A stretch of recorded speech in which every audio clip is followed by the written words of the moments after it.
Heart attack को पहले बुजुर्गों की बीमारी से जोड़कर देखा जाता था, लेकिन अब 20 से 25 साल के नौजवान भी इसका शिकार हो रहे हैं। वजह तेज तर्रार लाइफस्टाइल, जंक फूड, स्ट्रेस, नींद की कमी और नशे की आदतें।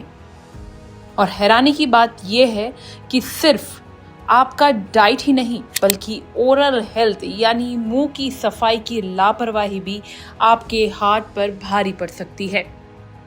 यानी हार्ट हेल्थ का कनेक्शन सिर्फ जिम या डाइट तक नहीं बल्कि आपकी रोजमर्रा की आदतों से भी जुड़ चुका है। खासकर बताया जा रहा है कि ओरल हेल्थ कहीं ना कहीं आपके हार्ट अटैक से जुड़ा हुआ है।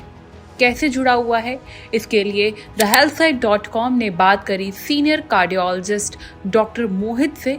सबसे पहले हमें समझने की आवश्यकता है कि मसूड़ों में बैक्टीरिया अकेले काम नहीं करते हैं। ये बैक्टीरिया आपस में एक साथ एक परत बना लेते हैं जिसे हम कहते हैं बायोफिल्म। ये इस परत के अंदर एक साथ रहते हैं और ये बायोफिल्म ना इन्हें हमारी बॉडी की इम्यूनिटी से भी बचाती है और जो हम दवाइयां देते हैं उनसे भी बचाती है।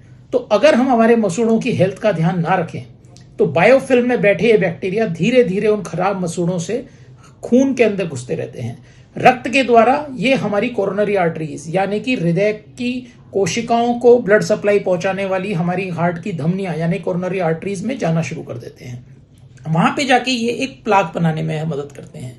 प्लाक कैसे बनता है, तो इसकी दो थ्योरीज हैं। एक थ्योरी जो हम सबको पता है कि कोलेस्ट्रॉल कंट्रोल ना होने पे कोलेस्टेरॉल के कारण, कोलेस्टेरॉल, कैल्शियम, इन सब कारणों के कारण एक प्लाक फॉर्मेशन होने लगती है। इसके अलावा क्योंकि ये बैक्टीरिया एक परत में जाके बार बार खून में जा रहे हैं, ये एक कंडीशन को जन्म देते हैं जिसका नाम होता है क्रोनिक इन्फ्लामेशन। ये क्रोनिक इन्फ्लामेशन भी क्या करती है, ये कोरोनरी आर्टरी प्लाक के फॉर्मेशन में यानी कि इनको बनाने में मदद करती है।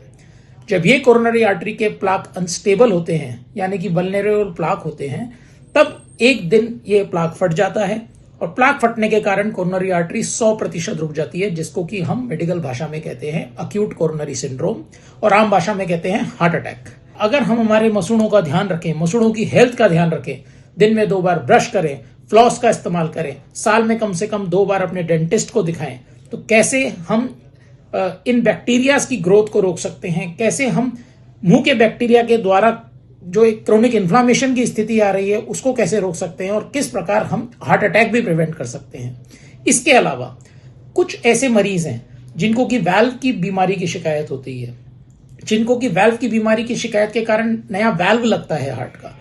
कुछ ऐसे बच्चे जिनको कंजेनाइटल हार्ट डिजीज होती है यानी कि दिल में छेद होता है, उस छेद को बंद करने के लिए कोई डिवाइस लगाई जाती है या एक पैच लगा के सर्जरी की जाती है। इन मरीजों को भी अपनी दांत की हेल्थ का ध्यान रखने की बहुत आवश्यकता है, क्योंकि एक बीमारी जिसको कि अक्यूट इन्फेक्टिव एंडोकार्डाइटिस कहते हैं यानी कि हार्ट के एंडोकार्डियम यानी कि वाल्व का इन्फेक्शन, वो भी अगर आप दांत का हेल्थ का ध्यान नहीं रखें तो यहां से ये बैक्टीरिया ब्लड में जाते हैं, ब्लड स्ट्रीम से ये हार्ट के वाल्व में इन्फेक्शन कॉज करते हैं।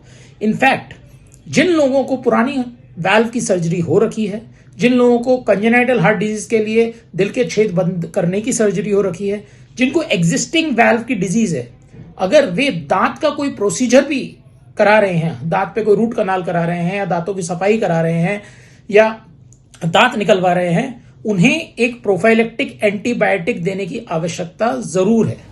उम्मीद करते हैं आपको ये जानकारी पसंद आई होगी और ये समझ में जरूर आ गया होगा कि ओरल हेल्थ भी उतना ही इम्पोर्टेंट है आपके हार्ट हेल्थ के लिए। इस वीडियो को लेकर आपकी क्या राय है कमेंट करके जरूर बताएं और हेल्थ से जुड़ी इस तरह की और भी वीडियोस के लिए लाइक एंड सब्सक्राइब करें thehealthsite.com।